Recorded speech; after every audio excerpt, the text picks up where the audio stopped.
fuqara wal masakin gitu.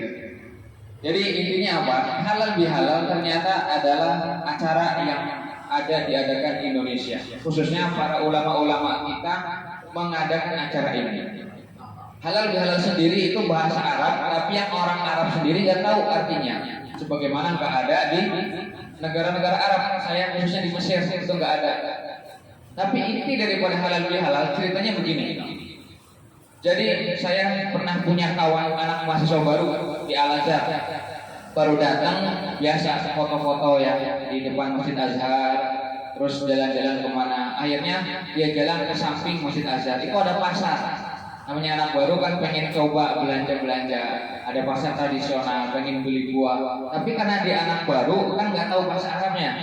Ya Pak Bu, cuman baru seminggu 2 minggu begitu. Sampai di pasar karena dia melihat pengen beli buah gitu ya. Kata penjualnya, khamsa jeneh, khamsa jeneh. Khamsa itu kan 5. Geneh itu junai sebenarnya, itu bacanya geneh. Itu mata uang Mesir. Oh ya, khamsa geneh gitu. Karena dia pengen nawar gitu ya, cuma nggak bisa bahasa Arab gitu. Jadi gimana ya?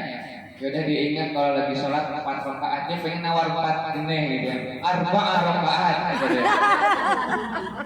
Kan dia bingung ya Bapak Ibu. Begitu ada yang lebih mahal buahnya asyar geneh dia pengen nawar 7. Aduh ini rakaat nggak ada yang 7 gitu kan. Dia bilang al-maghrib wal isya gitu ya. Jadinya 7 gitu. Tapi keren dia cerdik gitu ya. Jadi Bapak Ibu juga begitu, bahasa Arab itu gampang. Pokoknya kalau mau umroh gitu ya, jangan takut. Karena dia ngomong, saya nggak mau umroh takut kesasar, takut nggak bisa balik ke hotel. Gampang, Bapak Ibu tinggal keluarkan ayat lagi biasa. Ketika bingung, ihdinas siratal hotel. Tunjukinlah aku ke jalannya hotel. Jadi asal usul halal bihalal juga seperti itu. Ulama Indonesia menyambung-nyambungkan halalun bihalalin itu secara bahasa Arab, orang Arab sendiri nggak tahu artinya apa. Tapi disambungkan maksudnya saling menghalalkan, saling memaafkan. Kemarin kamu saya cubit, sekarang tolong halalkan. Nah begitu intinya. Jadi inti acara halal bihalal ada di Indonesia biasanya tidak keluar dari halal bihalal, mahal dan memaafkan. Dan yang kedua tadi yaitu silaturahim. Kita bahas dulu Bapak Ibu. Misalkan di silat atau di mohon maaf dulu ya. Apakah tersirat bahwa Rasul mengisyaratkan meminta agar kita juga saling memaafkan ketika hari raya seperti ini? Ketika itu Rasul khutbah Idul Fitri biasa. Mimbarnya Rasul itu ada tangganya. Ada 3 tangga. Ada berapa tangga Bapak Ibu? 3. Tangga pertama tiba-tiba Rasul mengatakan amin. Ketika itu tangga kedua sama juga Rasul mengatakan apa? Amin. Sampai tangga ketiga Rasul juga mengatakan apa? Amin. Akhirnya ketika selesai sholat sahabat bingung. Ini nggak ada angin, nggak ada hujan. Rasul tiba-tiba bilang amin, amin, amin. Tapi jangan dipelintir nih Bapak Ibu ya. Ini selesai. Ini lagi momen lebaran ya. Maksudnya apa amin, amin, amin. Kata Rasul, ketika aku naik ke tangga pertama, Jibril datang katanya. Apa? Wahai Rasul, tidakkah aku ingin berdoa tapi engkau mengamini? Pertama kata Rasul, kata Jibril, ya Allah, janganlah engkau ampuni dosa orang atau seorang anak yang pada pagi hari ini masih durhaka kepada orang tuanya. Kata Rasul apa? Amin. Naik tangga kedua, Jibril ngomong, ya Allah, jangan engkau terima amalan, jangan engkau ampuni dosanya seorang istri yang masih durhaka kepada suaminya sampai pada hari ini, pada hari Idul Fitri. Kata Rasul apa? Amin.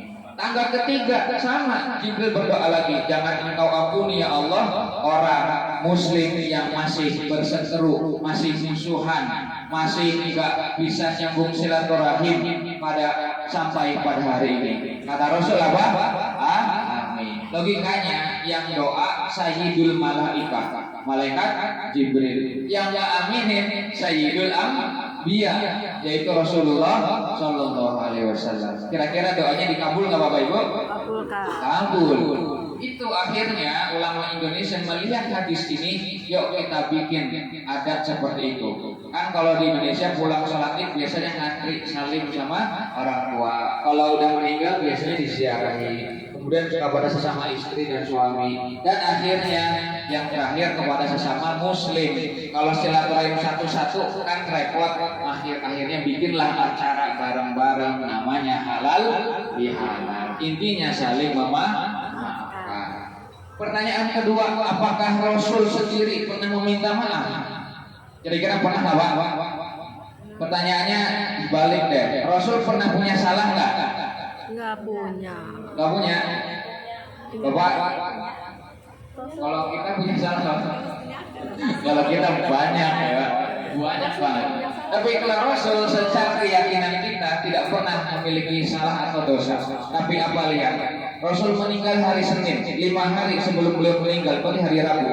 Kamis, Jumat, Sabtu, Minggu, Senin. Hari Rabu beliau berkhutbah di hadapan para sahabatnya. Kata Rasulullah, "Man kuntu jalantu lahu dhahran." Siapa yang pernah aku cambuk dadanya, gak sengaja karena aku lagi mencambuk kuda, fahadha dhuhri. Inilah punggung Muhammad, falyastaqit minhu. Balas sekarang. Kata Rasul begitu. Ya kan, siapa yang berani cambuk sahabat para Rasul ya? Sahabat pada nunduk semua, Pak. Sahabat kalau nunduk itu takut. Kalau kita nunduk itu ngantuk.